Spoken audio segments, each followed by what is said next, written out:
নমস্কার, শুভ বিকেল। আশা করি আমার সকল বন্ধুরা ভালো আছেন, সুস্থ আছেন আর অনেক অনেক সুন্দর আছেন।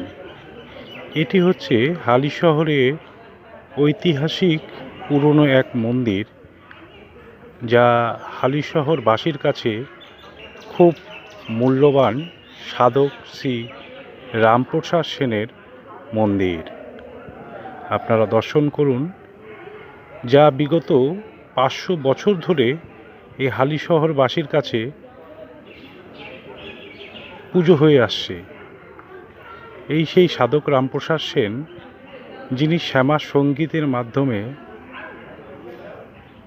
মায়ের সাধনা করেছিলেন। এই সেই পঞ্চবটী বন, আপনারা দেখুন, এই সেই পঞ্চবটী বন যেখানে রামপ্রসাদ সেন তপ করতেন।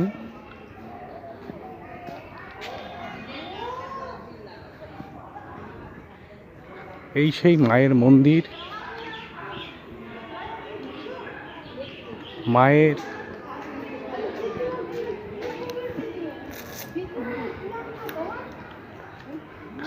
আপনারা দেখুন